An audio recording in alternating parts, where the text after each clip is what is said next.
Anong ginagawa niyo dyan? Wala. May alam ba kayo kung sino nag-confess kay Attorney Chen? Ha? Tagalito ba siya? Totoo ba yun? Oo. Sino? Ako, araw-araw pa. Tingin ko gwapo siya, magaling pa. Perfect siya sa akin. Babae ang sinasabi niya. Babae ba? May bagay sa kanya rito? Sino? Kaya nga nagtatanong eh. Hindi niyo pala alam to. Sinasayang ng oras ko. Kilala ba niya? Malay ko. Nabalitaan niyo ba?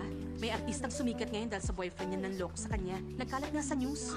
Tatlo yung pangalan niya. Nakita ko yan nung nagbabasa ako ng news kanina. Sabi niya, hindi raw siya magpapakasal at simula ngayon. Magiging single na lang daw siya. Baka naman nasabi niya lang yon. Hindi natin alam. 8 years na silang magkasama. Napag-usapan na nga nilang dalawang magpakasal eh. Nag-cheat sa kanya at mukhang napapadalas pa. Mabait na babae naman siya. Hindi lang pinahalagahan. Ay, grabe talaga. Ang mga lalaki. Ang sasahol nila. Yufei, magsalita ka ng ilang salita. Defend mo naman tayo. Hindi naman lahat ganon. Tama! Nag-generalize lang kasi kami lahat. Marami mababait na lalaki. Nasarap yun ah. Ako? Kung ako rin yung artista, hindi rin ako magpapakasal. Mayaman at maganda siya, kaya niyang mag-isa. Oo nga. Pero alam mo, pag-usapan natin ang kaso ngayon. Anong kaso? Yung kasong kasama si boss. Yung kay Attorney Chen? Oo, yung kaso na yun. Hello, good morning, boss. May asset issues yung bidding unit na yon, tama ba? Boss. Morning, boss. Teka, yan ba yun? Ano kaso ba yun? Alam ko yun. Chumyo. May tumawag at sabi sa akin nagkamali nung pinadala sa'yo. Ibang gift box daw yun. Nabigay ko na kay Attorney Chen. Wala naman siyang sinabi. Walang sinabi? Oo, Nabuksan niya na ba? mukhang nabuksan niya na. May ilang araw na rin yun. Marami silang pinadalhan kaya may nahalo siguro. May nawawala kasing confession gift box kaya pinapatanong sa akin. Mukhang hindi naman nadama yung regalo mo kaya baka ibang customer. Mukha nga. Kung nagkamali man ako ng inabot, siguradong magagalit sa akin yun. Buti naman. Safe yung sa'yo. Alam kong tama yun. Kung interesado siya at may feelings naman siya sa kanya, huwag niyang sasayangin yun. Gawin niya ng paraan. Chumyo, halika sa office ko.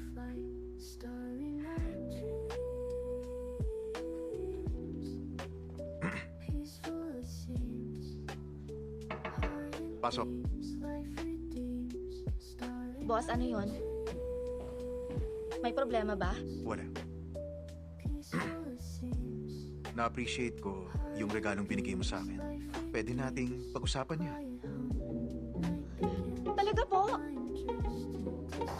Boss, promise po, gagalingan ko para matuwa talaga kayo sa akin. Huwag ka lang masyadong umasa. Kino-consider ko pa kasi yun. Depende pa rin sa'yo. Huwag kang mag-alala. Simula ngayon, susunod ko kayo at babantayan palagi. Susunod ako sa instructions at hindi susuway sa inyo. Uunahin ko lagi yung kailangan nyo. Sisikapin ko na mapasaya kita. Ano pa? At saka, gusto ko maging kanang kamay mo at gagawin ko ang lahat para makatulong sa'yo.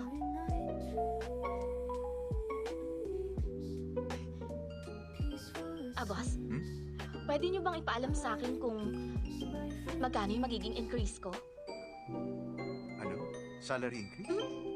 Kahit magkano, ibig sabihin pinapahalagahan niyo ko. Pagbubutihan ko at hindi lalaki ang ulo ko.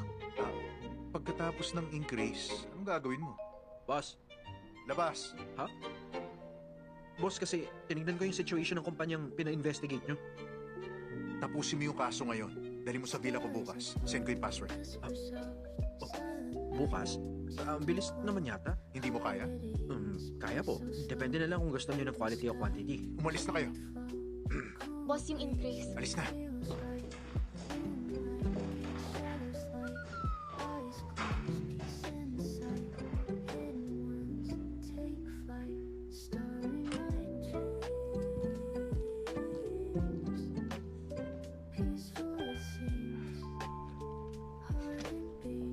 May tumawag at sabi sa akin nagkamali nung pinadala sa'yo. Ibang gift box daw yun. Na-appreciate ko yung regalong binigay mo sa akin. Pwede nating pag-usapan niya. Ang weird yata ni boss ngayong araw. Ngayon niya lang binanggit yung regalo ko. Baka nga mali yung napadala sa kanya.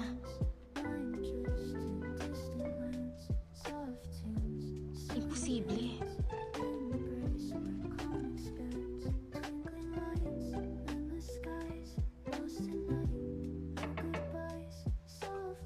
Pasok. May kailangan ka? Boss, di ba nabanggit mo kanina yung tungkol sa naregalo ko? Nagustuhan mo ba yung binigay ko sa'yo? Yung regalo mo? Okay lang.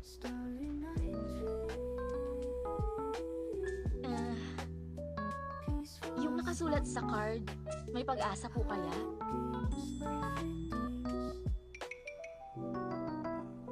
Mahal kita. Gusto kong magkaanak sa'yo. Hindi ko inaasahan yan. Ah? Sa susunod, huwag ka naman masyadong ganun ka-direct.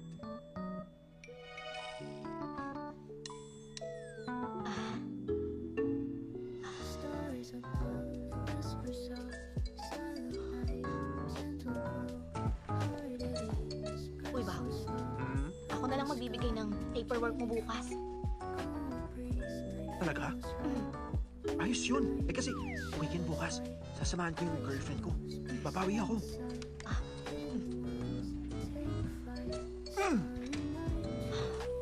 Kailangan ko makita kung iba yung nabigay na regalo.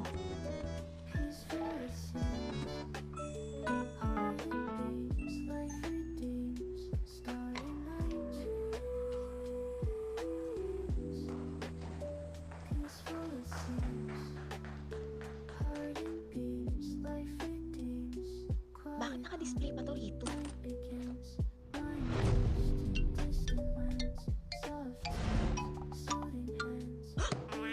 Kaya pala iba yung kinikilos ni boss dahil sa regalong to. Gusto ko nang mamatay. Ayoko na magpakita sa kanya. Sobrang awkward naman ito. Darling, hindi man lang tayo nagsabing bibisitahin natin ang anak natin. Baka magalit siya. Mas magagalit pa siya pag sinabi natin na pupunta tayo. Ikaw talaga. Hindi ka marunong.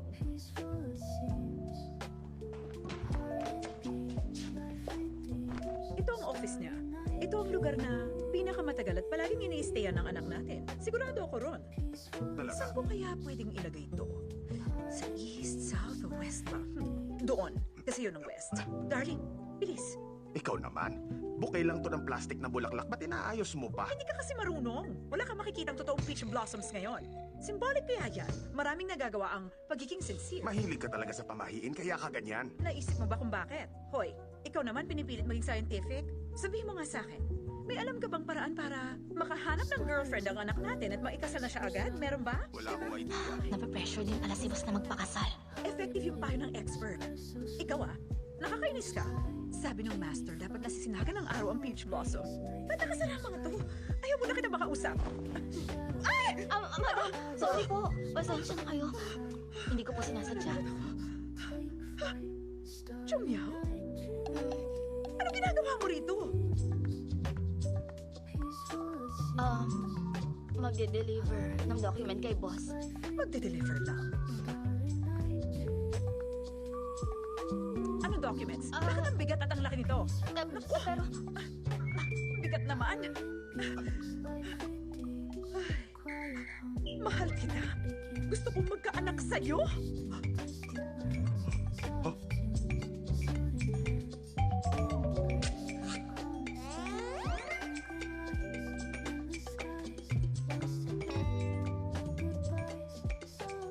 Ma, sabi niyo urgent to. Shenhang, dali, halika at maupo ka muna rito. Tumabig ka kay Chumyaw. dineliver ko yung documents ni Bao. Tapos biglang dumating yung parents mo. Kinabahan ako kaya nagtago ako sa likod ng kortina. Nakita nila ako at nagkaroon ng maling akala. Hindi naman ganun. Shenhang, walang misunderstanding. Alam mo, Chumyaw, naging bata rin kami at napagdaanan din to. Huwag ka mag-alala. Naiintindihan ka namin. Magsi-CR lang po ako. Sige. Banda ron. Okay.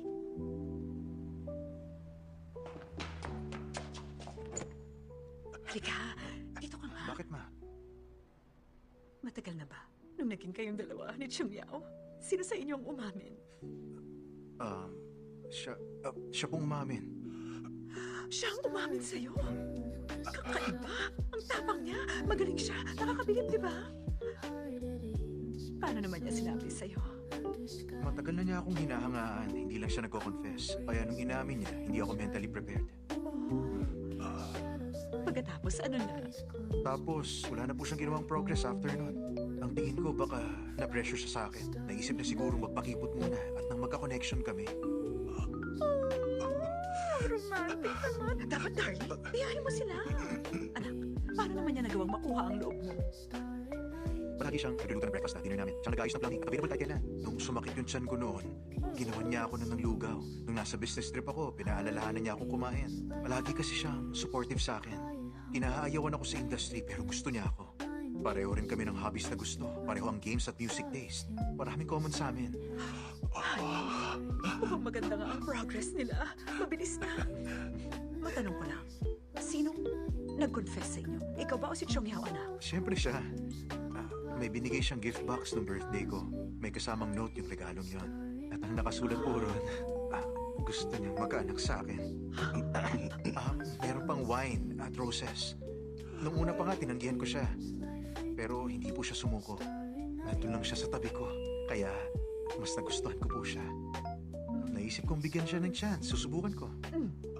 Mabuti yun.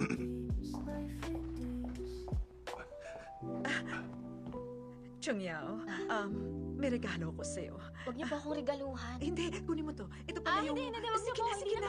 Mamahalin Kunin mo po na kasi, ito. hindi naman mamahalin. Uy, sumisimbolo yan ang sincere na blessing ko sa inyo. Pa, ma, aalis na kami. Sige po, madam. Halika na, Chong Yan. Sige na, umalis na kayo. Sa'yo na yan pang peace of mind. Mag-ingat kayo, ha? Very good. Si Chen Hao, Mas magaling siya sa'yo. mana siya sa akin.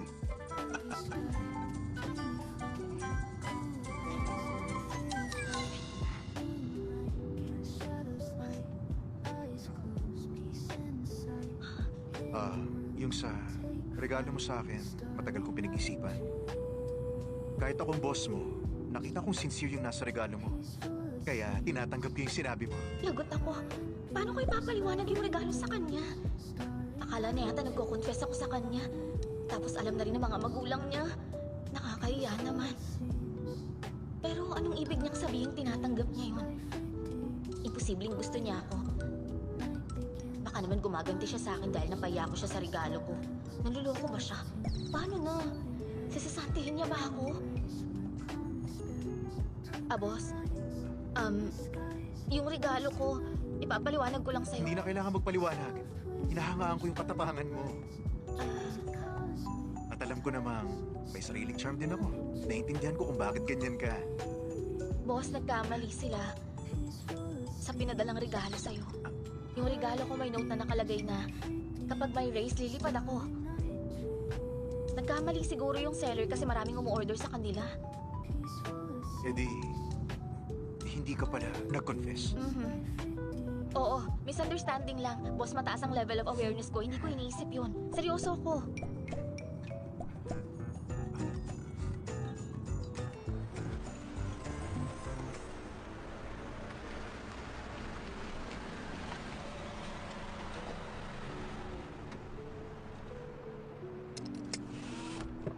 Stars above, whisper soft, silent night, gentle glow, heart it is, press so slow, under sky.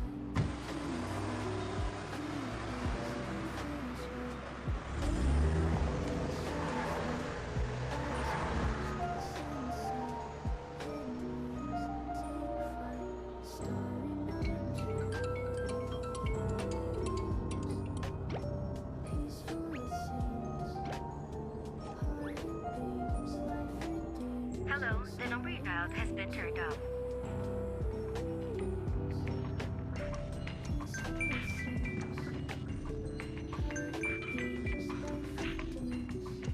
Hello, Attorney Wu. Chong Yao, saan nakatira ang ate mo? Hindi ko po pwedeng sabihin yun. May nanggugulo sa kanya. Nakapatay ang phone niya. Kung di mo sasabihin, baka may mangyari Sino nagugulo sa kanya? Nakatira siya sa Unit 509, Lane 398, Chunwei North Road. Pero hindi ko alam kung nasa bahay siya ngayon. Sige, papunta na ako ron at dapat sumunod ka rin. Okay. Ano yun? Sabi niya may nanggugulo sa ate ko. Tara na, doon tayo pupunta.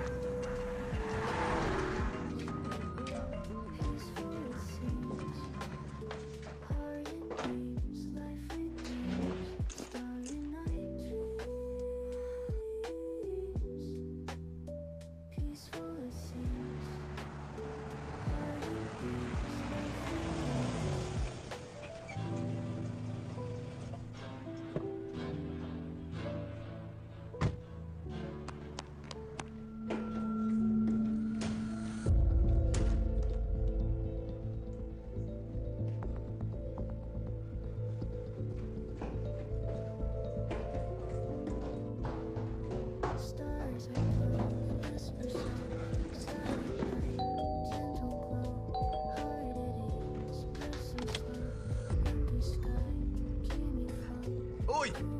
Chelsea, ano ba? Ba't nandito ka? Binibisita kita. Hindi pwede. Umalis ka na. Ano ba ginagawa mo? Bakit? Natatakot ka ba? May tinatago ka ba? Ha? Ba, aray! Patingin kung sino nasa loob. May ibang tao ba rito? Ha? Aray, ano ba? Hoy, ikaw. Pinilit mo lang pumasok dito. Attorney ka, hindi mo ba alam ang batas? Ano? May kasalanan ako?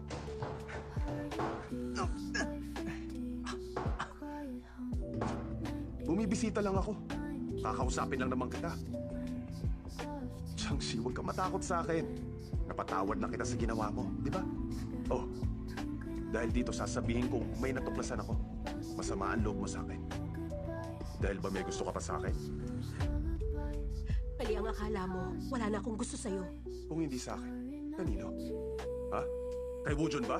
Kay Wujun ba? Ha? Wala siyang laban sa akin? Ha? Ano ba? Hindi siya mukha kalamang!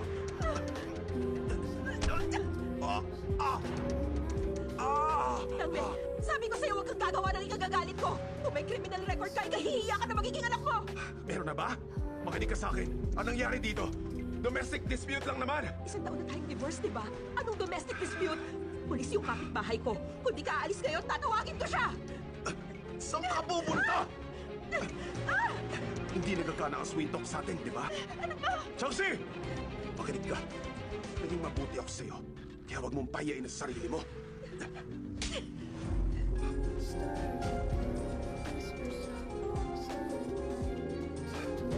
Alam mo, masakit na sinaktan mo ako. Pero nagustuhan ko yun. Tratuhin mo ako ng ganon. Bitawan mo ako! Bitawan mo ako! Tulungan niyo ako!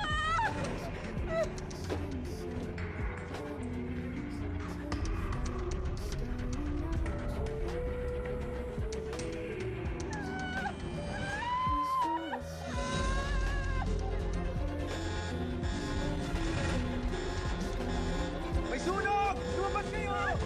May sunog! Lumabas kayo! May sunog!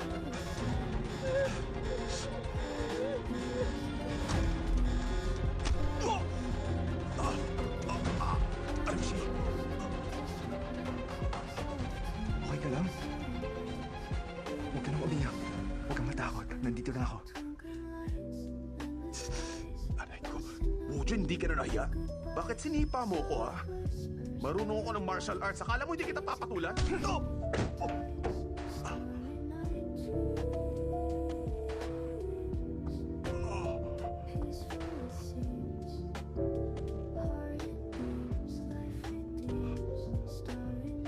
Gawin mo yung dumugo. Hello sa lahat. Ako po si Attorney Dang Ming. Binubugbog po ko ngayon. Tignan nyo, ayan, may dugo na. Nandito ako sa bahay ng ex-wife ko. Siya may kasalanan! Puso ng pangalan niya! Attorney siya sa Junhong Law Firm! May pruweba ako dito. Ipapakalat ko to. Akin na yan! Tatawag ako ng pulis. 110! Binubugbog po ako rito! Sa kalala! Nandito ako sa bahay ng ex-wife ko at binubugbog ako ng bago niyang boyfriend. Nagdudugo na ako at nahihilo na ako ngayon. Tulungan niyo ako, binubugbog niya ako! Hintayin mo lang, kapag lumabas to siguradong maraming aasikasuhin ng Junhong. Binubugbog niya ako!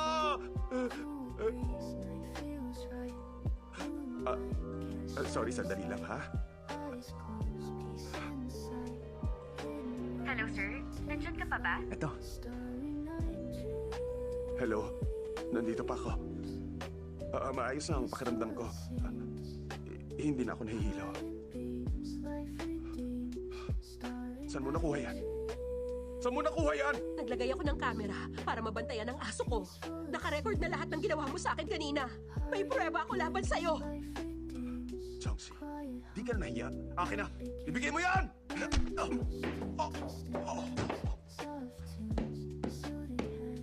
Anong sabi mo? Ikaw na nakit sa akin. Di ako nakaganti. Pangatlong beses na to. Gusto mo bang ulitin ko? Para pang-apat na? Tama na. Ayoko na. Tama na rin ko. Tigilan mo na. Ito na. Bilisan mo! Umalis ka na! Ito na. Ano yun? May kailangan ka? Jacket ko. Yung jacket ko.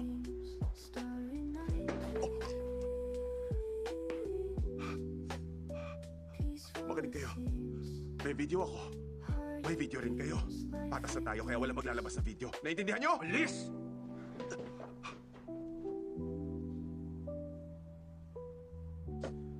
Anong nangyari sa'yo? Wala to, okay ako. Nasprain lang kanina. Ikaw ba, ha? Nasaktan ka ba? Ha? Sabihin mo sa akin, please.